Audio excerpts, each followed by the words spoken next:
जैसे कि बहुत इजी इसलिए है ना, जैसे कि तुम यहाँ पर तुमको सवाल क्या दिया हुआ है, सिंपल भाषा में सवाल दिया था कि P जो है वो Q के बराबर है, पता है। तो आपको पता होना चाहिए जैसे कि अगर हम एक ट्रायंगल ड्रॉ करें मतलब कि वेक्टर के फॉर्म में, तो ये मान लो P है, ये क्या है Q है, और हम हाँ ये इतना तक तो तुमको आपको करना पड़ेगा, इसलिए करना पड़ेगा क्योंकि आपको नहीं पता है कि ये राइट एंगल होगा कि क्या होगा, इतना नहीं पता है, तो इतना आपको करना होगा।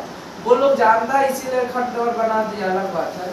और यहाँ पे मान लो क्या है, जैसे कि P Q और ये R है।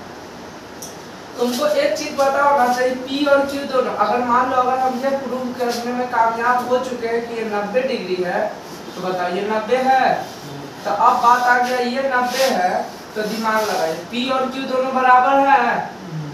तो अगर मान लो कि दो साइड ट्रायंगल का दो साइड बराबर होता है, इसका मतलब आइसोसेलेस ट्रायंगल, आइसोसेलेस ट्रायंगल मतलब अगर दो साइड आपस में बराबर है तो ये दोनों कितना होगा, बराबर बराबर एंगल, तो तीनों सम 180 होता है, तो 90, तो ये भी दोनों मिला के क्या होगा 90, 45 45। जब ये दोनों 45 45 आ गया, तो अगर आपको इसके बीच का एंगल निकालना है तो कितना होगा, तो 45 180 होता है ना, तो 45 हो जाएगा तो कितना होगा 135। उसी तरह से यहाँ पर भी देखेंगे तो कितना हो जाएगा, यहाँ पर भी 100।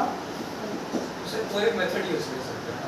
हाँ इसमें ऑब्जेक्टिव है ना ठीक लगाने वाला, इसीलिए शॉर्टकट में अपना देखा, लेकिन अगर मान लो एग्जाम में आ गया लॉन्ग कट, तब आपको इस प्रोसेस से बनाना, समझे। तो देखते हैं आगे।